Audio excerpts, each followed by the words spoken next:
അങ്ങനെ നമ്മൾ നമ്മൾ ഫുഡ് കൊടുക്കാൻ പോവുകയാണ്. കുറച്ച് സമയമായി ലേറ്റായി കുറച്ച് കൊടുക്കാൻ പറ്റും. നമ്മൾ കൊടുക്കുന്ന ഫുഡ് ഇതാണ്. കുറേ ആൾക്കാർ നമ്മളോട് ചോദിച്ചിട്ടുണ്ടായത് എന്താ ഫുഡ് കൊടുക്കുന്നത്. ഇതാണ് നമ്മൾ കൊടുക്കുന്ന ഫുഡ്. നിങ്ങൾ ഓൺലൈനിൽ ഇതൊന്ന് സെർച്ച് ചെയ്ത് നോക്കിയാൽ അപ്പോൾ കിട്ടും നിങ്ങൾക്ക്. മൈന പാലറ്റ് ഫുഡ് എന്ന് സെർച്ച് ചെയ്താൽ ഇത് കിട്ടും, വാങ്ങാൻ പറ്റും ഓൺലൈനിൽ നിന്ന്. ഇതൊന്ന് നോക്കി വെച്ചു നമ്മൾ. ഇതാണ് ഞാൻ കൊടുക്കുന്നത്. ചെറിയ കുട്ടിയിൽ വാങ്ങിച്ച അന്ന് തൊട്ടിട്ട് ഞാൻ ഈ ഫുഡാണ് കൊടുക്കുന്നത്. ഇത് വെള്ളത്തിലിട്ടിട്ട് കുറച്ച് സമയം വെച്ചിട്ട് കുതിർത്തിട്ടാണ് കൊടുക്കുന്നത്.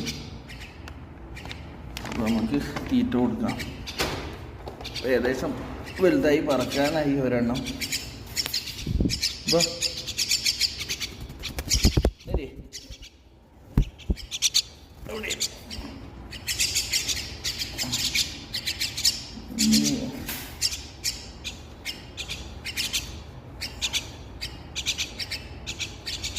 വാ